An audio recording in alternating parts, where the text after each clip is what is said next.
All right, guys. Just gonna give you guys an update on the car. I know a lot of you guys hit me up. I know it's been it's been, I guess, an exciting time with the car. Me, I was very excited, and then we had a couple hiccups with the tensioner and stuff like that.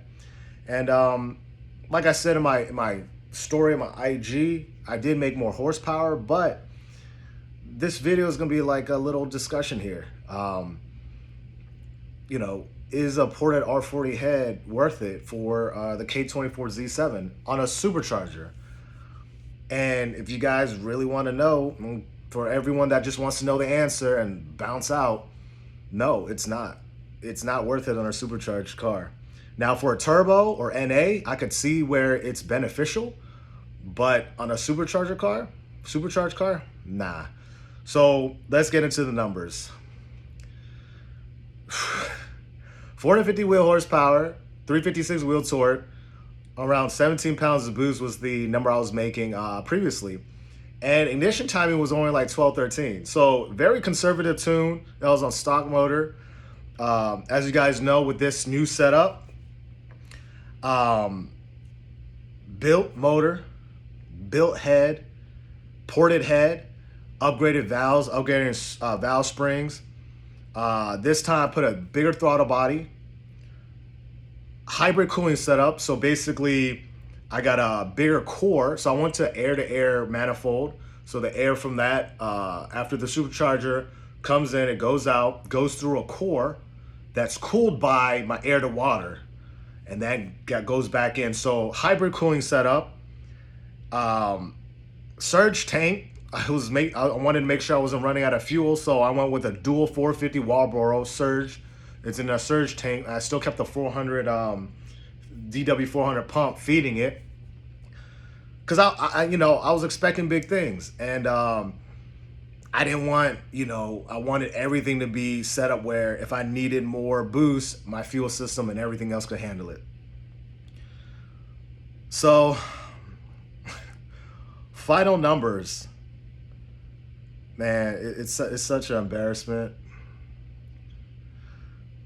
463 and 360 wheel torque.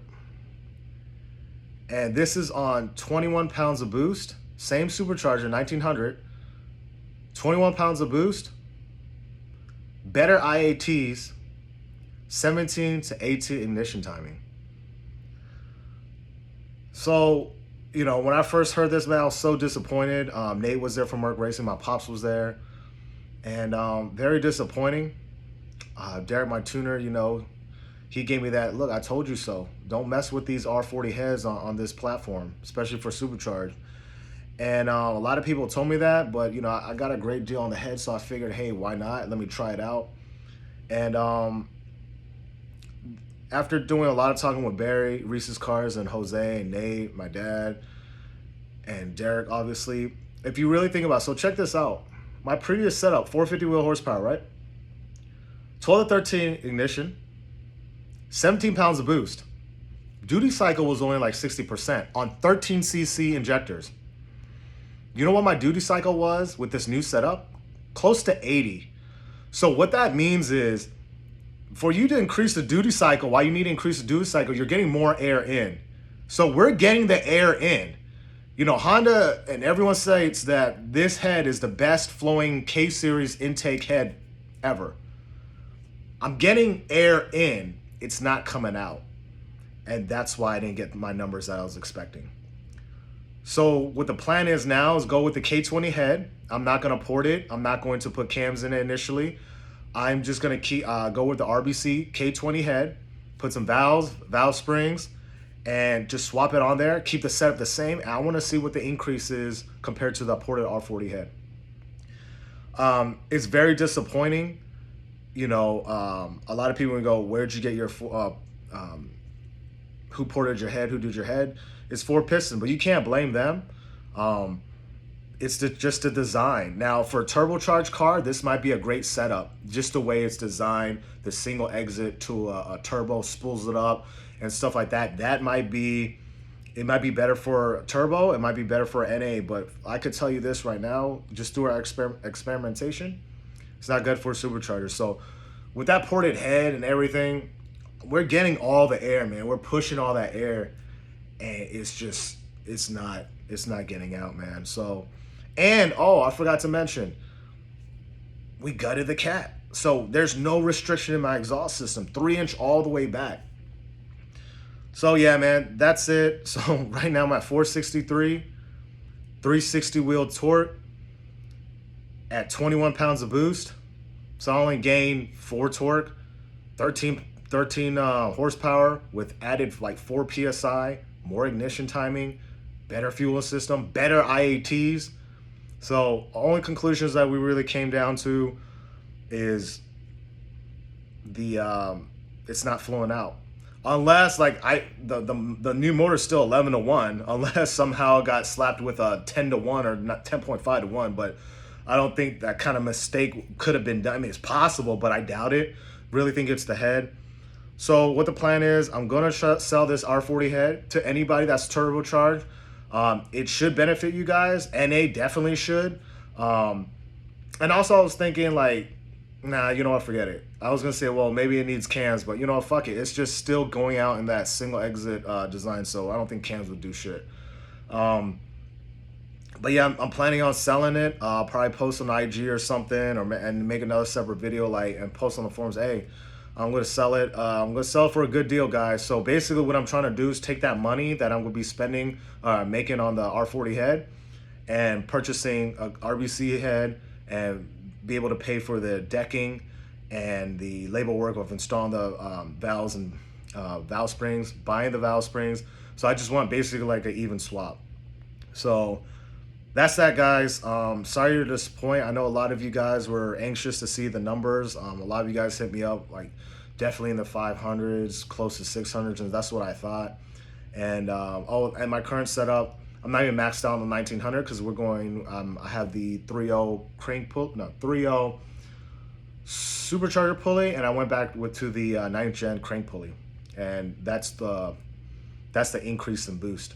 So switching to a 9th gen crank pulley gives you about 4 PSI, because my last set was the 8th gen crank pulley with the 3.0 supercharged pulley. So that increase right there gave it a 4 PSI bump. So that's it, guys. That's the video.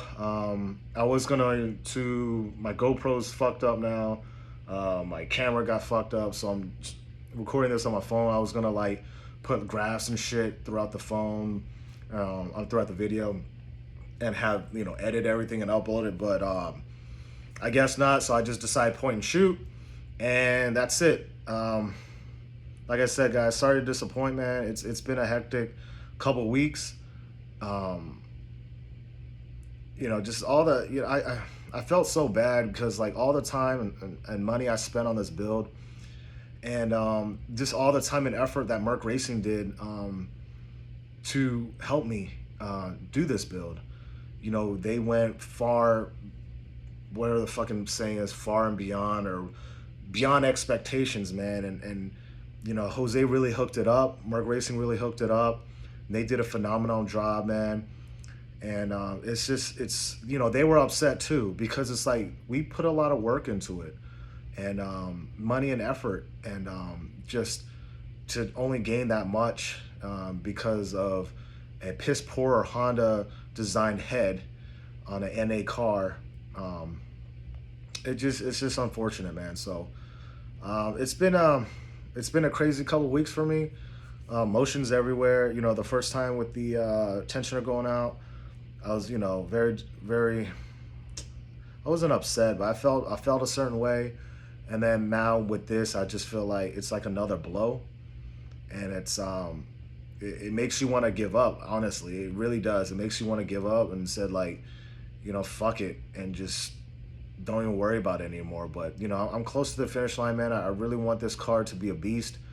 My whole goal is to get 600, maybe 700 horsepower on a supercharged car.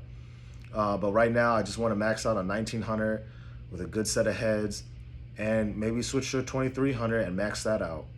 But We'll see what happens, man. I am gonna keep the car. When are we gonna put the K20 head? It's still in works. It's still in discussion. Jose was like, "Yo, when do you want this done? Like, how soon?" I was like, "In a perfect world, right now. Like, I wish we had all the parts and stuff, and just boom, let's just do it, and let's see what this thing is capable of." But you know, they're busy with stuff. They got to deal with other customers. I know, and I just felt like, you know, this summer, this year's been kind of a waste for me because, you know, the car's been down, and you know, this was a big build, and it takes time to do builds like this, and you know, summer's almost over, and racing season's almost over, and you know, I signed up for Poconos, and now I didn't mention, now I'm running into fueling issues, and we're trying to figure out what's going on, and it's just been a lot of up and down, man. This really does drain you. So, but that's about it, guys. That's the update. Um, Definitely make new videos. I need to wash the car. It has been washed for months. So I'll clean the car, make it shiny, and definitely keep you guys updated on if we saw or find out what the fueling issue is. Because even now I can't even enjoy the car. Like, I go full throttle, hit a wall at random times. So we'll see what happens, man. It might be bad solder somewhere, bad cable somewhere. I don't know. We'll figure it out. But yeah, that's it, guys. Till next time.